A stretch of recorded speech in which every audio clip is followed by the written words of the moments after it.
I'd like to welcome everyone. My name's Lorna Lloyd, and I'd like to welcome everyone to this evening's Global Challenge lecture from the Institute of Liberal Arts Sciences. And the lecture is on Small States at the Crossroads. Does the Maldives matter? Briefly, for those of you who may be new to these events, the Institute promotes interdisciplinary education and research, both at Kiel and beyond.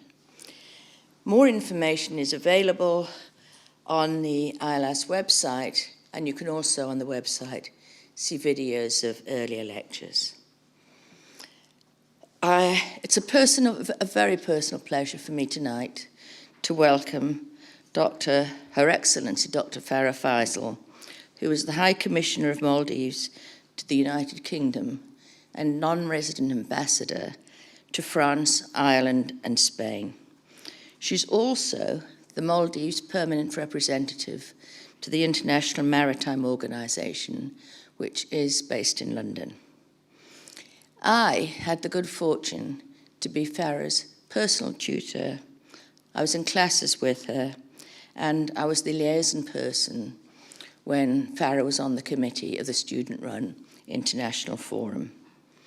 Since graduating, she's kept in touch, and I checked with her this afternoon, and this is the fourth time she's returned to give a lecture at Kiel. In between, she persuaded her fellow Maldivian diplomat, politician, UN envoy, professor and human rights expert, Dr. Ahmed Shahid, to talk to us. And like Farah, it was a superb lecture. We're also very grateful to Farah for chairing what was a most enjoyable and stimulating and interesting workshop event this afternoon in Kiel Hall with some of our students. Thanks to Professor Helen Parr and Dr. Maren Mandelbaum for all the work they put into this event. Farah has spent all her life promoting the causes of human rights, education, democracy, and battling insecurity, violence, and climate change. She has done this first as a scholar.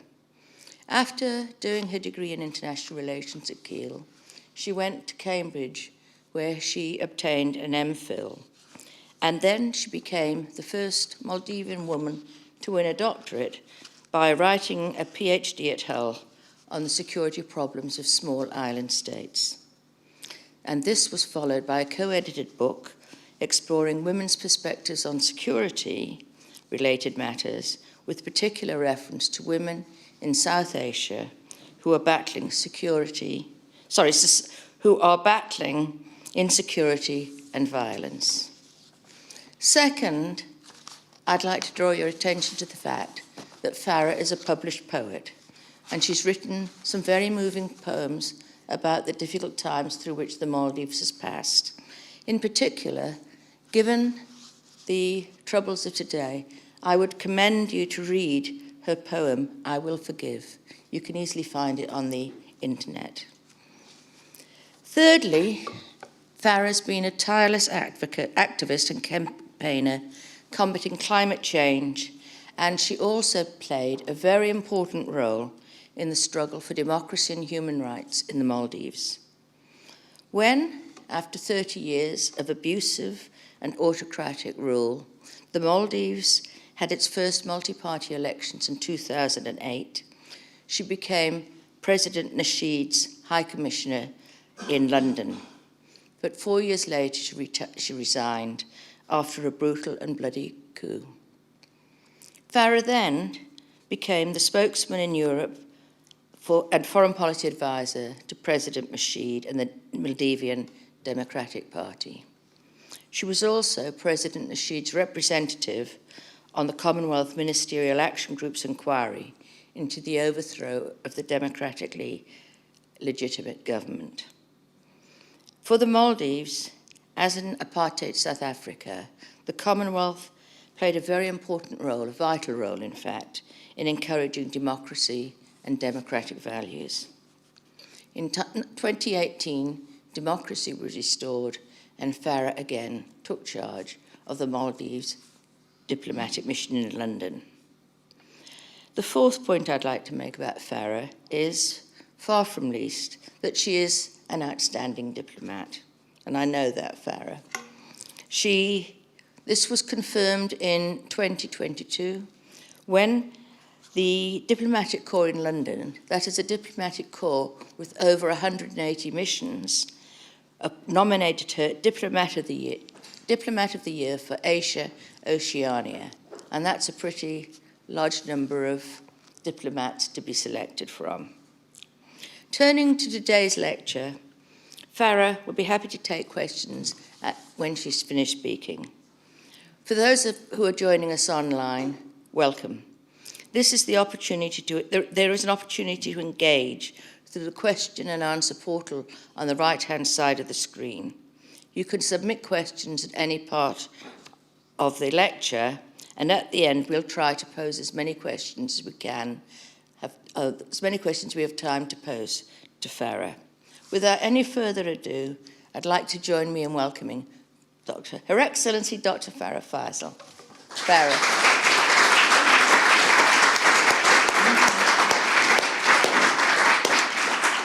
Thank you, Lorna, for that glowing reference.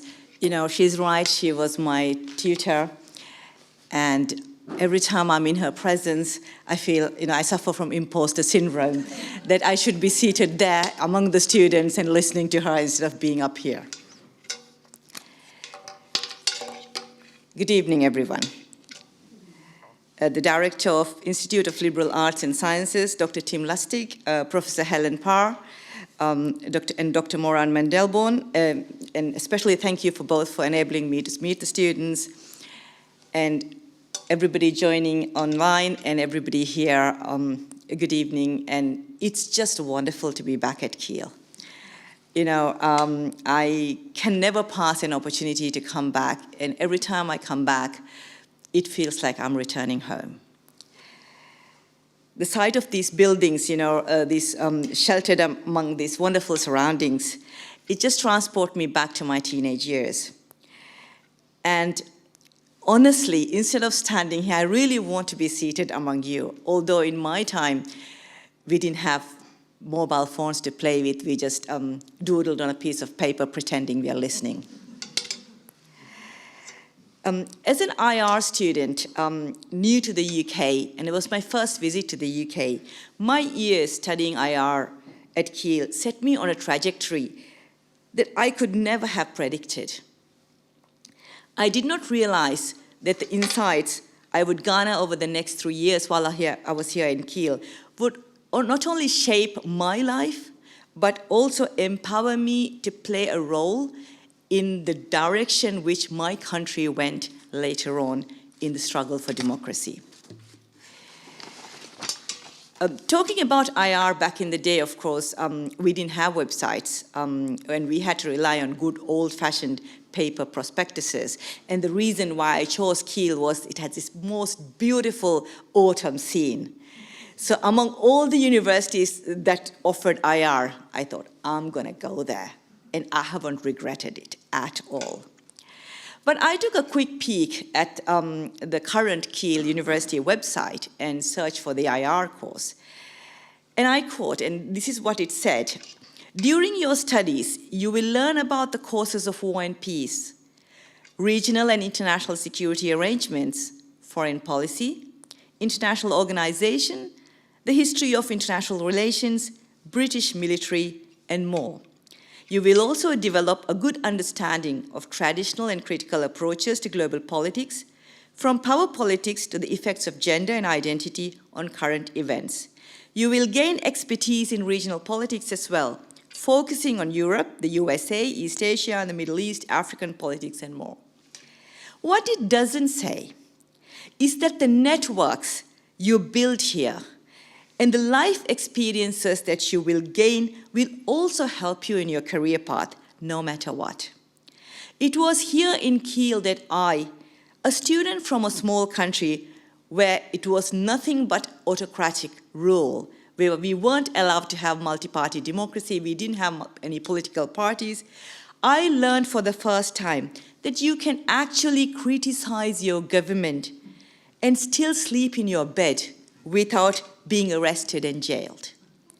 It was here in Kiel that I participated in my first ever political activism outside South Africa House in London with other students from Kiel, shouting, and let me try and get the tone right, "Isolate apartheid, sanctions now."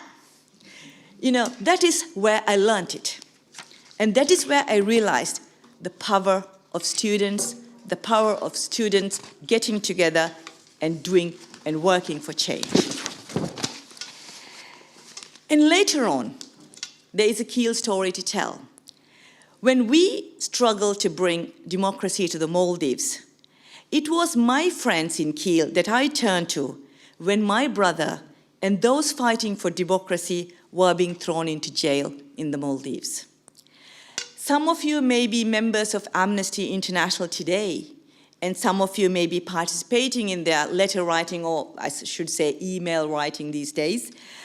You know, the groups such as emails and sending emails to other countries. Some of you may wonder if that is any use, well, let me tell you something.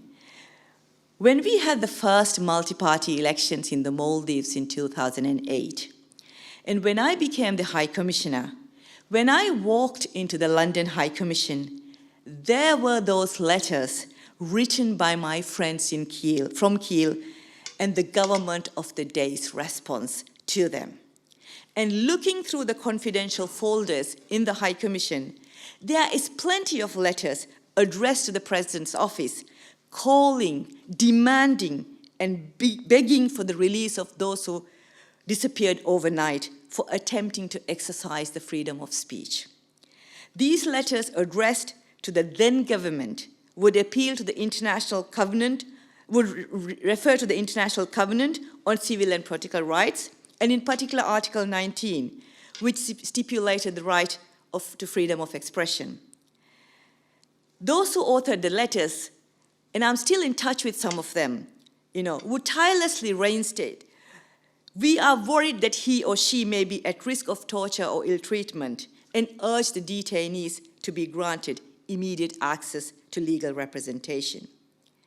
So my message here today is, please continue that, because those letters, those friends from Kiel made a difference to free my own brother, among others, free them from incarceration.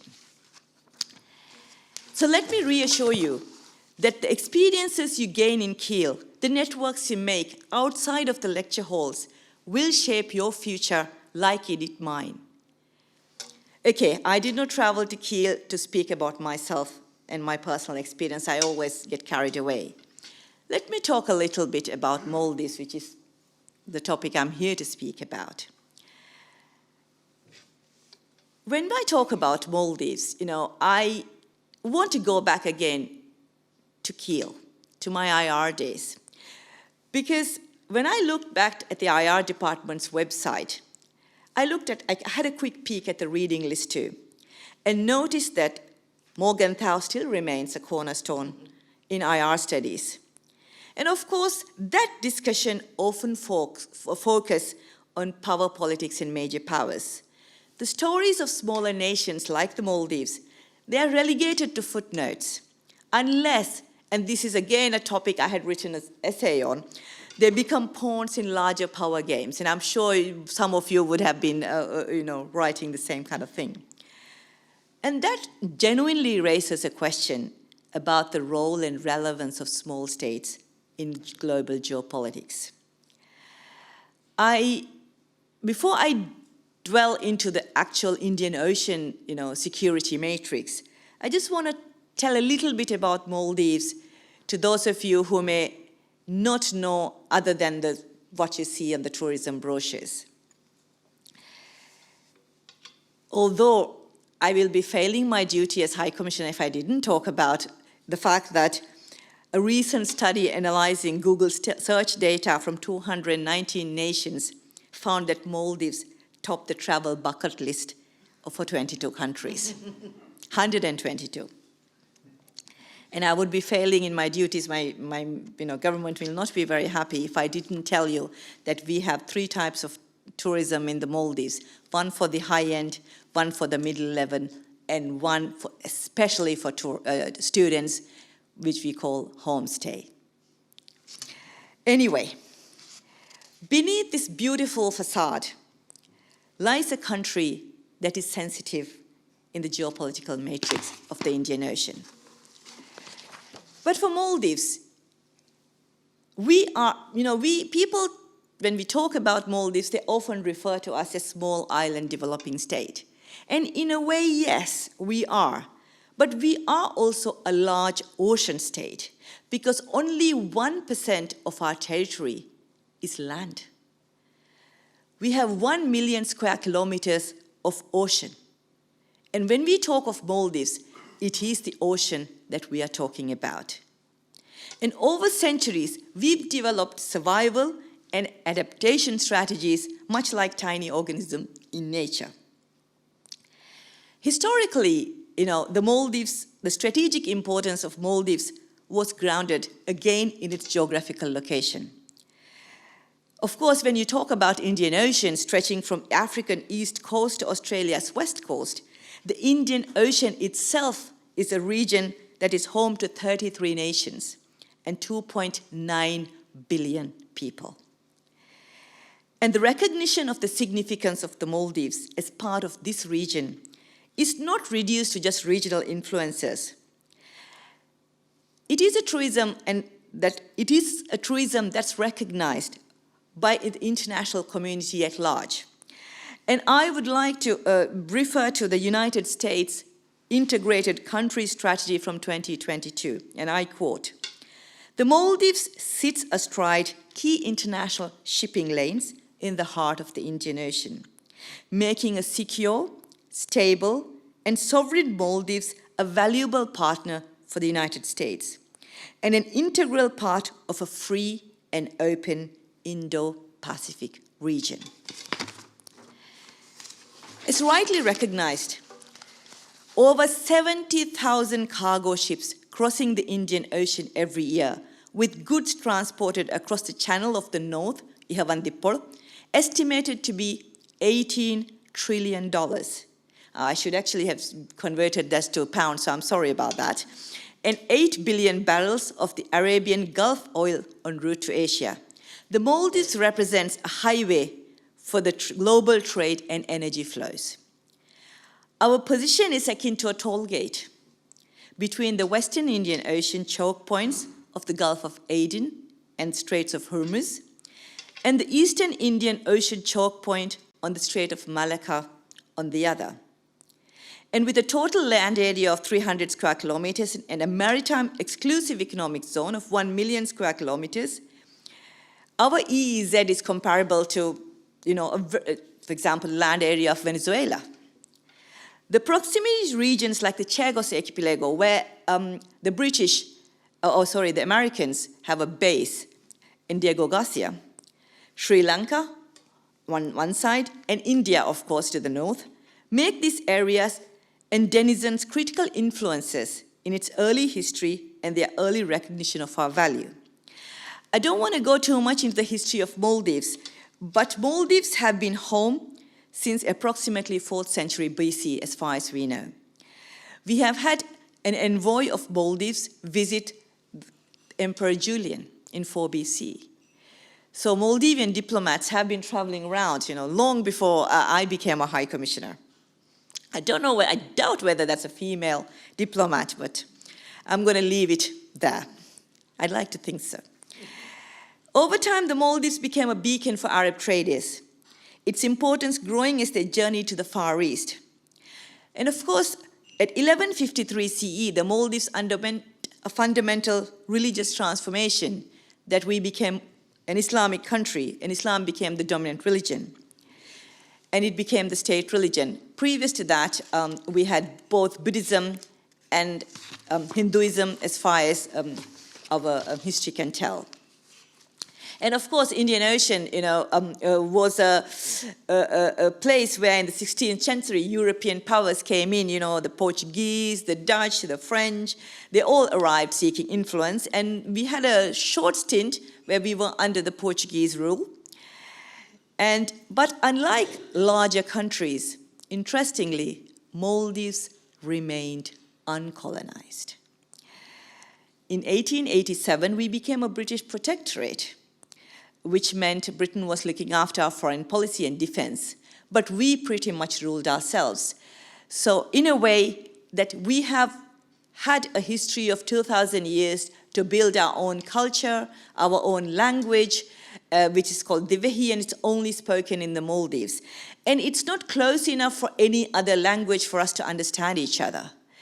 And so, you know, whenever people ask me, you know, where did the people of Maldives come from, I have to say I don't know, because we are indigenous Maldivians. We have our own culture, own lifestyle, own language, own script. Although we were part of the, you know, the British Empire as being a colony, we were pretty much left to ourselves.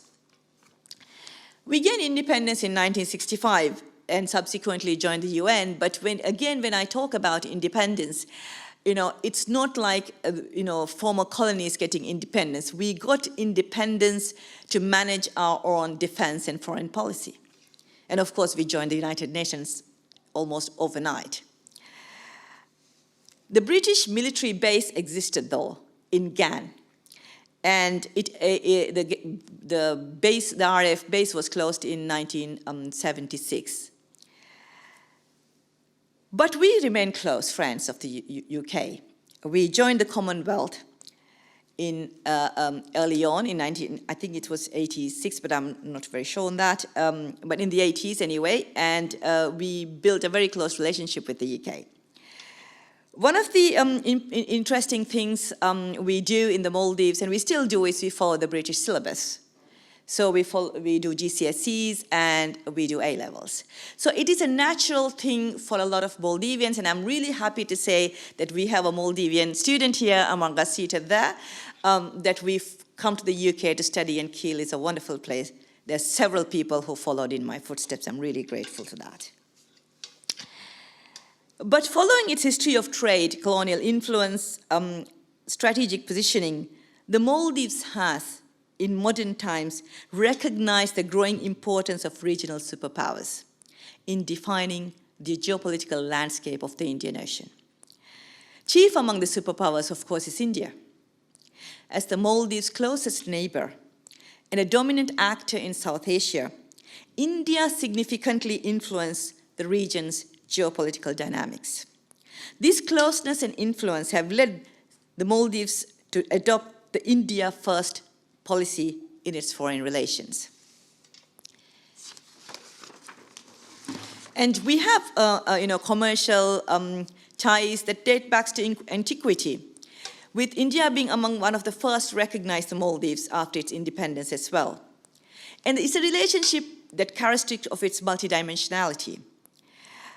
It's situated 70 miles away from Minicoy and 300 nautical miles away from India's west coast.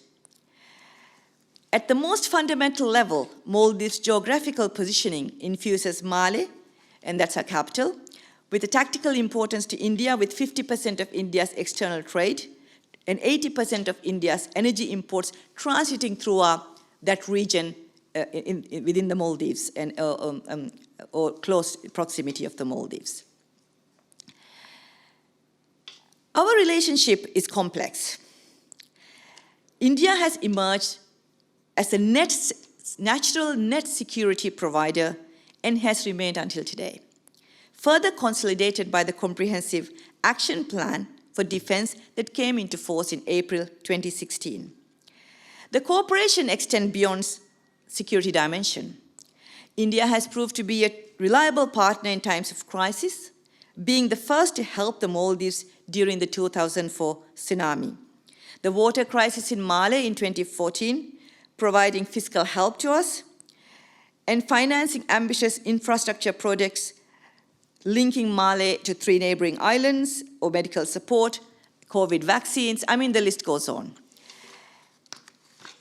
The reason why I'm talking about India is that the geostrategic importance, or the various pressures that Indian Ocean, or our part of the Indian Ocean feels, is cannot be discussed without talking about India. Of course, China's Belt and Road Initiative, expanding its influence in the Indian Ocean,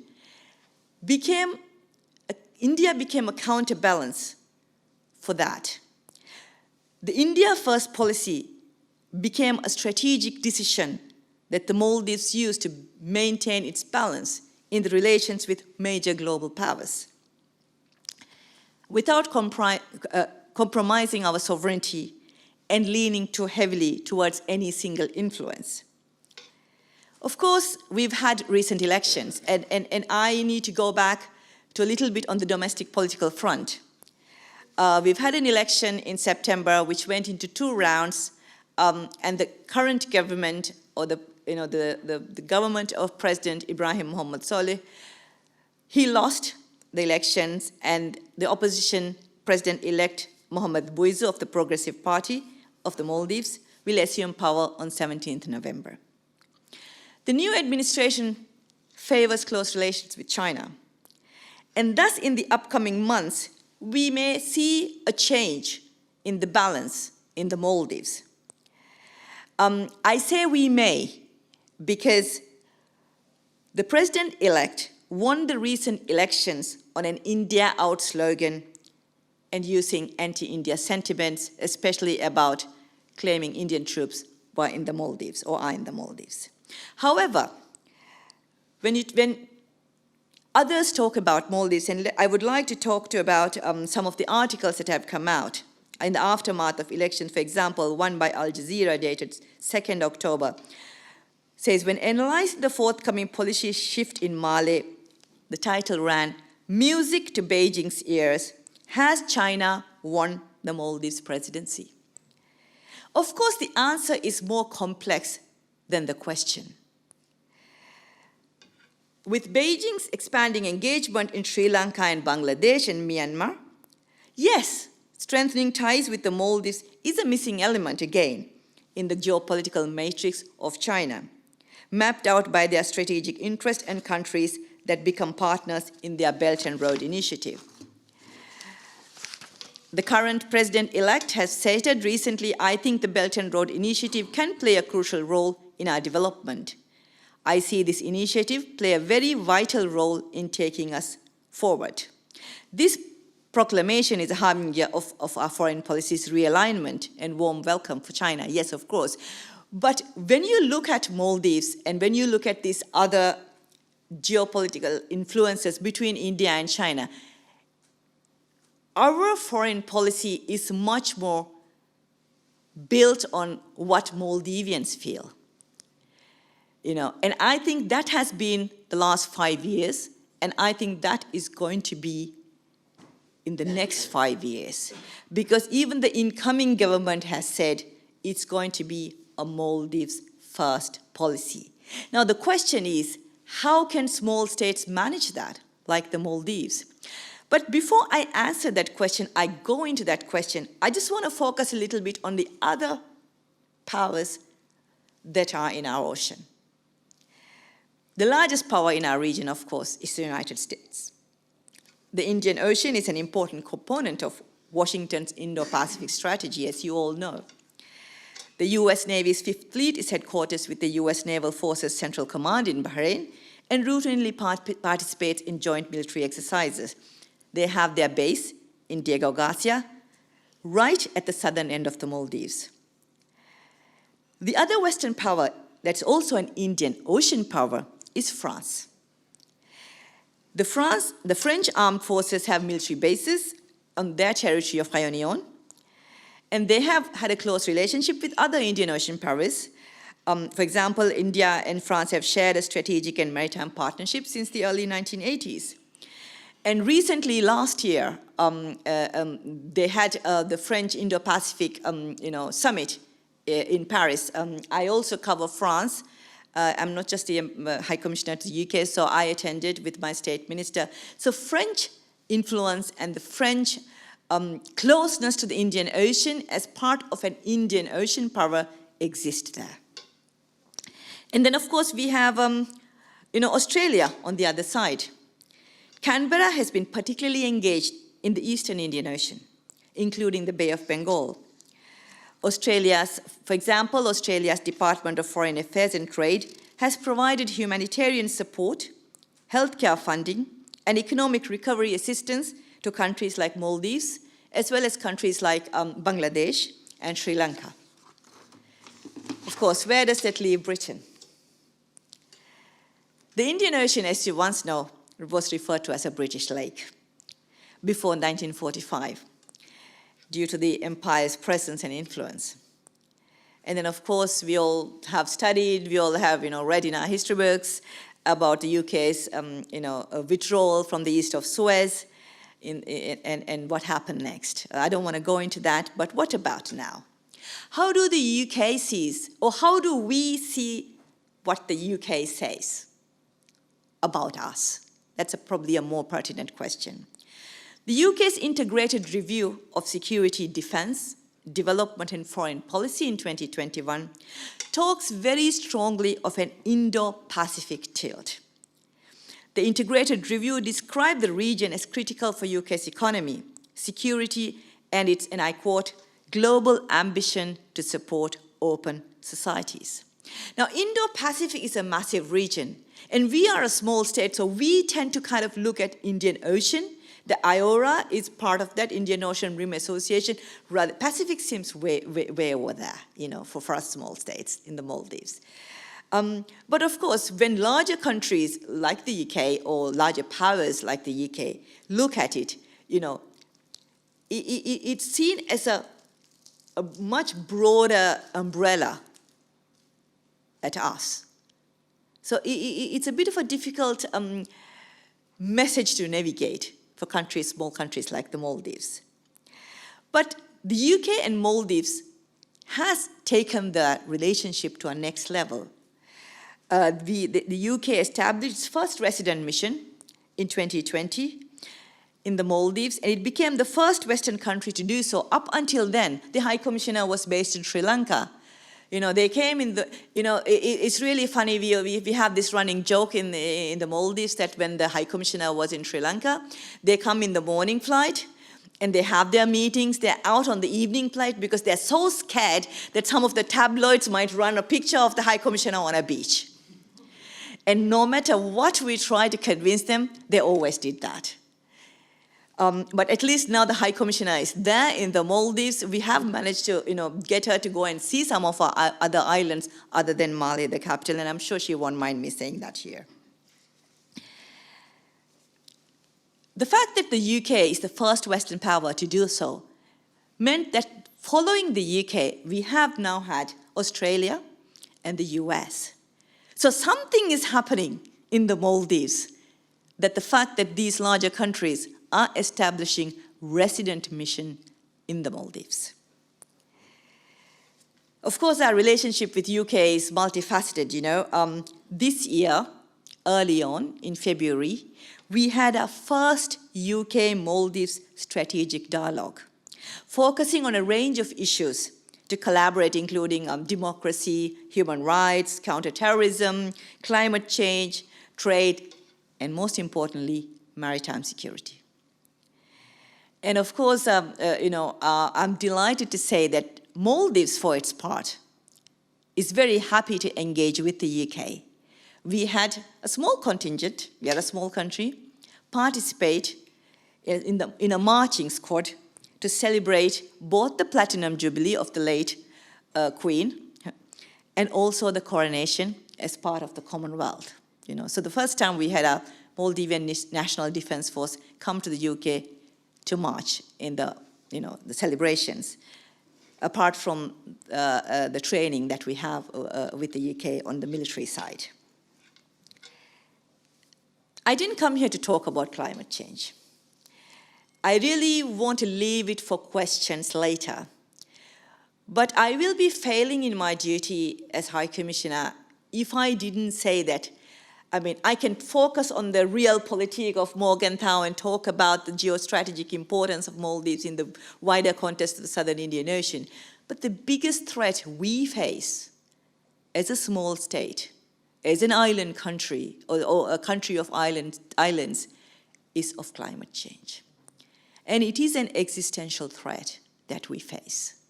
I'm happy to answer questions later, but I want to stress just one thing here.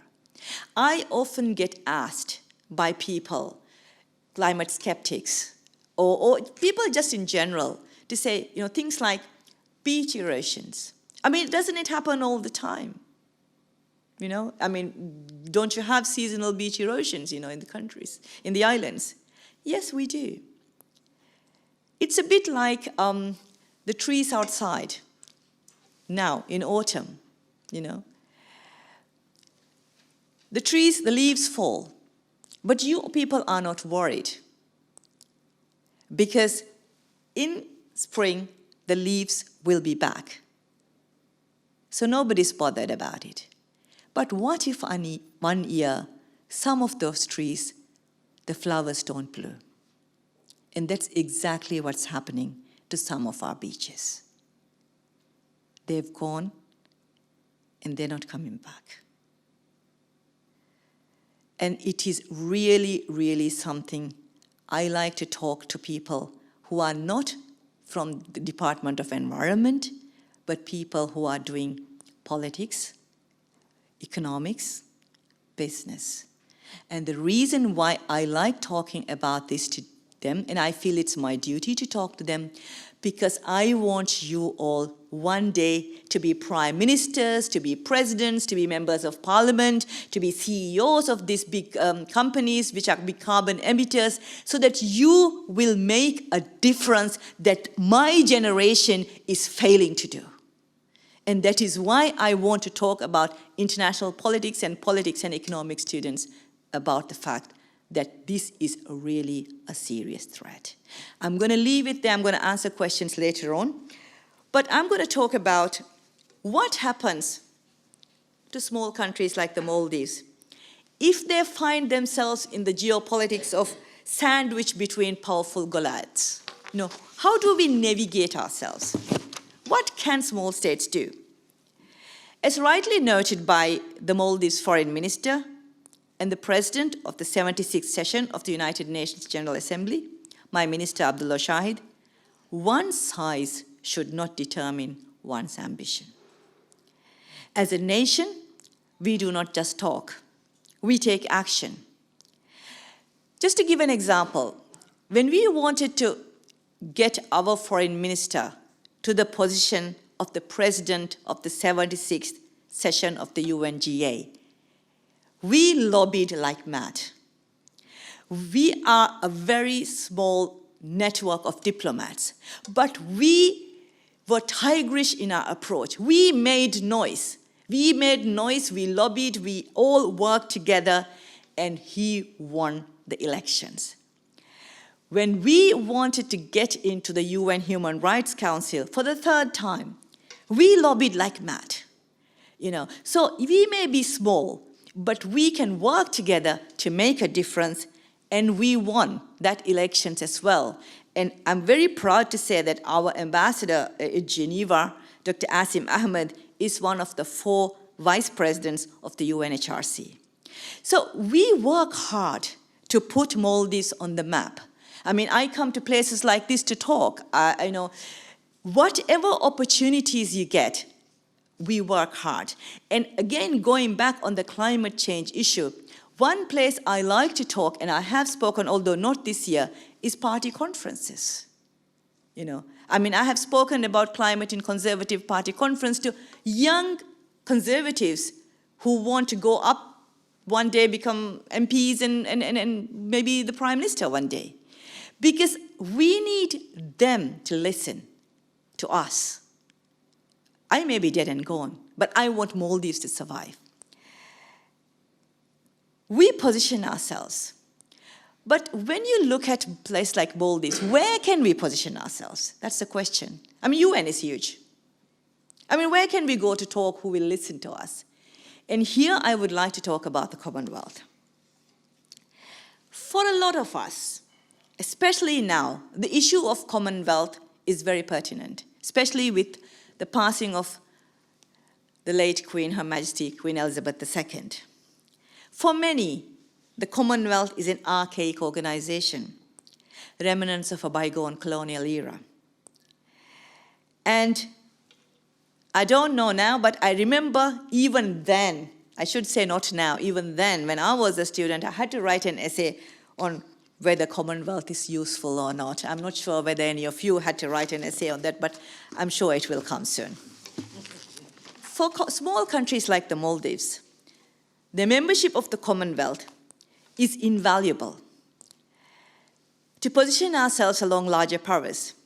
It is a place where small states sit on an equal footing with countries like the UK, Canada, Australia, South Africa, and larger countries. And what people fail to realize is Commonwealth is a consensus organization without a veto system, elevating small states to the international arena.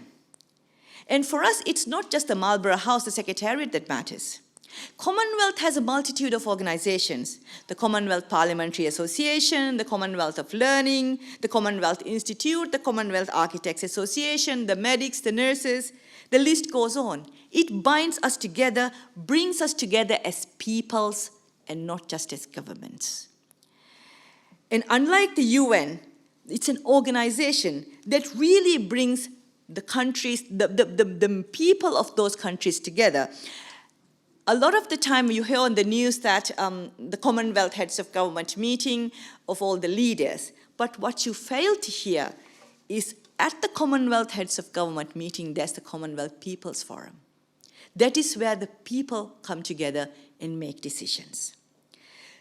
So for us, organizations, or the organization of the Commonwealth is paramount, because it is a consensus organization. And that is why when the Maldives, the former government, left the Commonwealth, my government in 2020 got us back in. And I'm hoping and praying this new administration will stay or will keep the Maldives within the Commonwealth. And now I have done my pitch for the Commonwealth. I hope when Dr. Lorna Lloyd does a new edition of her book, Diplomacy with a Difference, the Commonwealth Office of High Commissioner, she will put a photo of me on the cover. I want to say that we are at a crossroad, even politically, within the Maldives. But I'm hoping that the new government will take us on the same path that the last 5 years have taken us and take Maldives forward. I'm quietly optimistic that they will. But before I close, there is something else that I have to say. Keel is not connected to Maldives just by Maldivians. During my first posting as a High Commissioner to the UK in 2008, we advertised for an internship. The candidates were very strong, and my team who did the interview shortlisted two and couldn't decide who to pick. So they brought the CVs to me. One of the applicants automatically caught my attention under the higher education rubric. It read, Keel University. And I knew at once there is no other choice, because he will have an excellent grounding in IR. He was the perfect match for my team. But it's not the end of the story. He secured a job in the Maldives soon after the internship as a journalist. Okay, the rest of the story, he married a Maldivian woman, settled there, and his book, Maldives, Descent into Paradise, just came out recently. I know, Dan, you're listening on, and I'm really proud and happy to say that we are all Keel and we are all in this together. Thank you.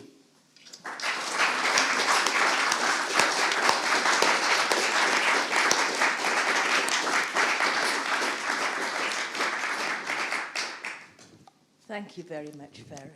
That was super wide-ranging, interesting. You managed to bring the Commonwealth in and tell people how important it is. And also to say to Dan that it's lovely that you've mentioned Dan, and I thoroughly recommend his book to people.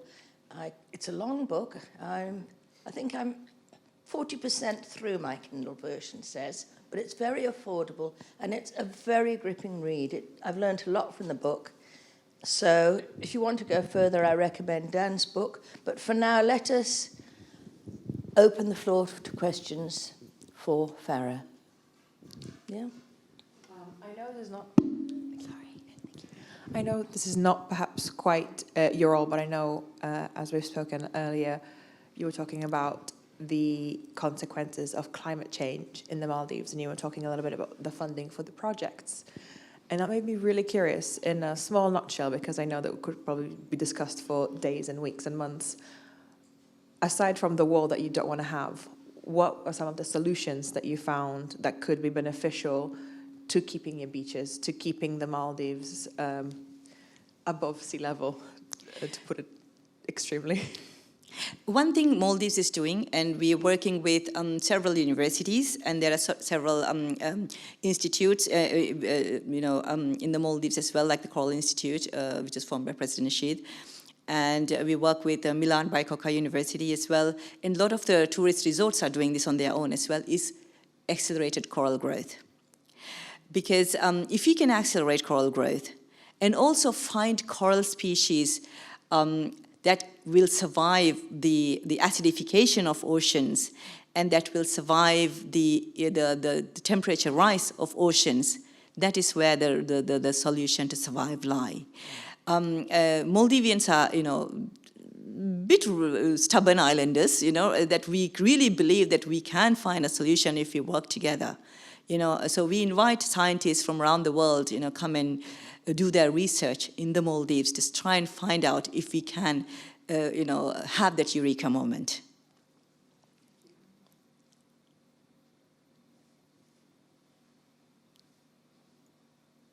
Yes? I hope this isn't too left field. But you're talking about the Commonwealth and the importance of states being part of larger organisations, and it made me think about Brexit here, of course. But I wondered, like with the Maldives, whether there is an impact with thinking about maybe to a slightly lesser extent the US, but certainly the UK, stepping back from that sort of international engagement organisations in recent years, or whether whether those decisions guide what small states do as far as what powers like the UK and the US do as far as whether they're looking primarily to the Pacific or elsewhere. If you're talking about the European Union and the UK Brexiting, sometimes for small states, it's much easier to deal bilaterally issues than a larger, massive organization. Now, let me give an example of that. When it was part of the European Union, Maldives was an LDC, and we were able to export our tuna to the European Union without taxation. But once we graduated, the EU imposed a tax on our tuna. And unfortunately, that meant that even when the UK Brexited, we didn't have an agreement with the EU, therefore UK carried on with the tax. Now we have managed to negotiate, or we are in the process of, UK has agreed to give us a free trade agreement, but EU has not. So I think the impact for small states is when we are dealing with larger countries as part of bigger associations, it's much tougher on us. But on a one-on-one bilateral, it's much easier to deal with, and they understand us much better. Did you have an online one? Thank you very much for your talk, Farah. That was absolutely fascinating. I was sort of trying to frame a question on my own part, but my colleague Adam has put it much, much better than I possibly could. So Adam says, the non-aligned movement, including the Maldives, found an important role during the Cold War. Island states in the Indian Ocean benefited from courting aid and support from the two superpowers. To what extent is the growing competitive interest of India and China in exerting influence across the wider Indian Ocean an opportunity rather than a threat, which the region's island states might cooperatively leverage for development? I think, you're absolutely right about the non-aligned movement. Countries like Maldives benefited. And of course, there was a time when we had the Indian Ocean as a zone of peace movement as well. The issue with getting caught between India and China is not, in one sense it is a difficult thing, but in one sense it's not. Geography matters. So for example, we are in the southern Indian Ocean. So it's very difficult for any country in that part of the Indian Ocean to ignore the largest superpower there. But at the same time, countries like the Maldives would want to maintain as many friends as we can. So I think it's a very sensitive balance that we have to maintain, and we have maintained that, as far as I could say, we have managed to maintain that balance. I mean, even this current government has very good relations with China. It's not tilting either way, and just keeping, on the fence and trying to manage that is the difficult bit. But I think, when it comes to which side you would fall, it always inevitably happens to be on the regional side. Ultimately, you cannot ignore geography. Gentleman here, and then person behind. Thank you. Just a follow-up to that point. You mentioned a report which had been put out, I think in 2022, by America. I glanced through that, and it's quite lengthy and almost a feeling of wanting to take over somewhere along the line. How do the people in the Maldives feel about the relationships with other countries? Would they tend to favour America as opposed to anywhere else, or how do the people themselves feel? The US has recently opened, posted a resident ambassador there. And I think we have very good relations with the US. For a small country like Maldives, I don't think, we have any enemies. I think we tend to make as many friends, but because of our connections to the UK and the historical past, we have a lot of connections with the West, and that I would include US and Canada as well. But at the same time, we are Asian. So we have very good relations with the rest of Asia as well, including China. One good thing about, I won't say a good thing, but one thing that, small countries have managed to do is, in this day and age, people don't feel that much of, it's not a physical presence that matters. So we can compartmentalize different relationships. Trade relations with one country, tourism relations with one country. For example, if you look at tourist arrivals in the Maldives, the top 4 countries are India, Russia, China, UK. Not necessarily in that order, but these are the 4 countries that we have tourists coming from. So I think, we have different categorized relationship with different parts of the world, if I could put it that way. That was it. First of all, thank you. Yeah. First of all, thank you for such an inspiring talk, really. You mentioned different topics such as the overcoming of authoritarian ruling and setting the stage for a more clearer voice of smaller countries like Maldives. And you also mentioned at the beginning Venezuela, which I was really happy about, being born Venezuelan. I'm sorry, it's not very clear at the moment. Can you hear? Can you hear me better now? Okay. Can you? Is that better? Yes. Oh, excellent. Sorry. So again, thank you for the talk. And you mentioned various topics, just overcoming authoritarian ruler and setting the stage for a more clear voice in the Maldives, in the international stage, sort of more independent in a way from influences of other greater powers. And like I said, you mentioned Venezuela earlier, and born Venezuelan, and also is a country that strategically positioned, relatively smaller to other ones, and also experiencing an authoritarian ruler.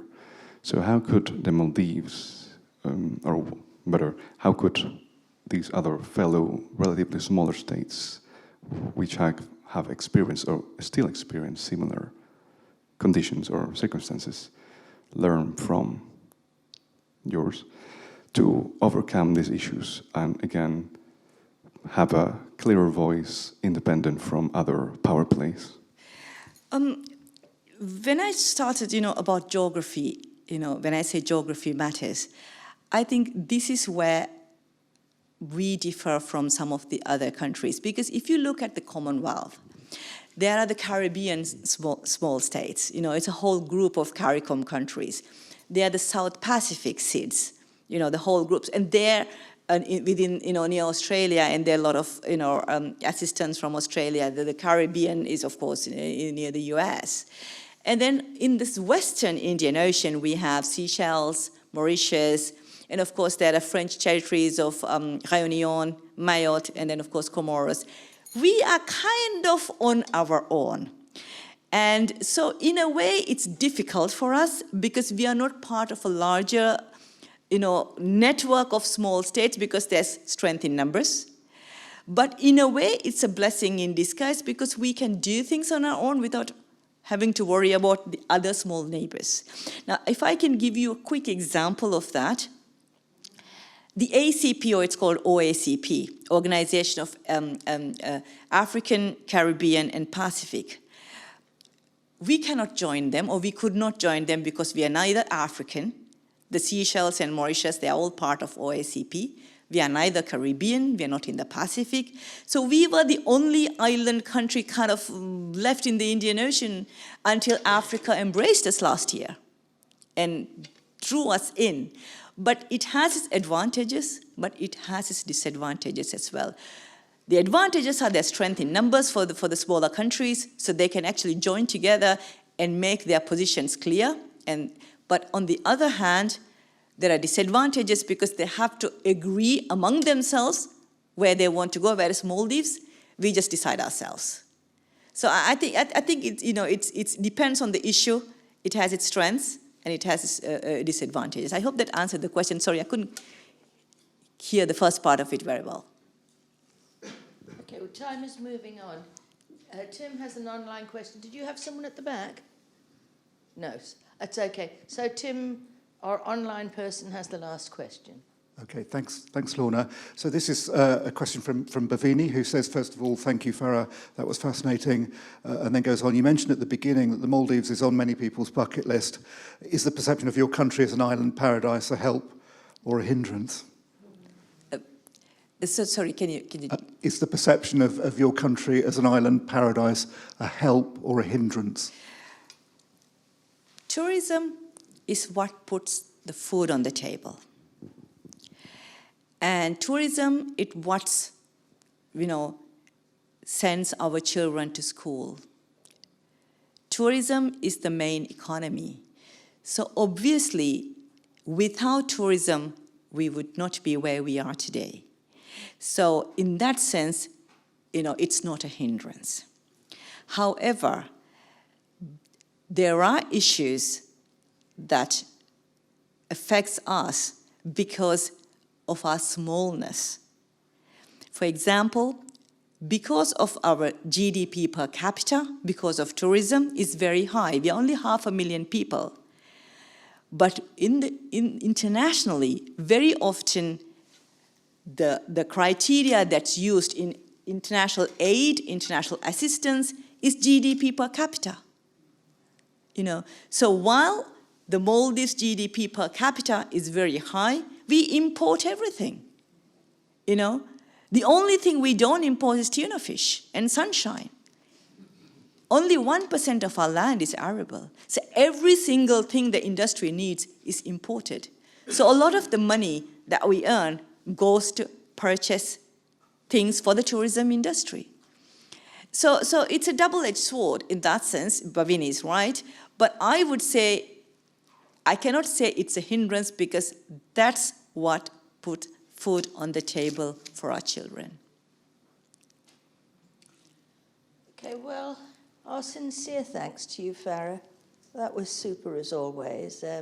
I think a job as a teacher is to lead people to places I'll never go, and you've gone a lot further than I ever could have done, so thank you. I'd also like to thank everybody who's contributed to the smooth running of this lecture. First, Professor Tim Lustig, the director of ILAS there, Tim. The team from the Kiel conferencing events. The AVS team, thank you, Dan. And Steve Kilner also in ILAS. Of course, thank you to the audience. Thank you for coming. Thank you for your support. And thank you for your contributions to the lectures. And as always, some super questions. I'm just sorry there's not time for more questions. The next Global Challenges lecture, if I can move on to that, is in partnership with Kiel's Race Equality Lecture Series. And it will be presented jointly by Professor Nicole Buchanan, who's Professor of Psychology at Michigan State University, and Keon West, Professor of Social Psychology at Goldsmiths, University of London. The lecture will be entirely online, so you don't have to turn out, just turn your computers on and log in. It's online on Microsoft Teams on Wednesday, the 15th of November at 6 o'clock. That's Wednesday, 15th of November, 6 o'clock. Full details of how to register for the lecture are on the Institute's website.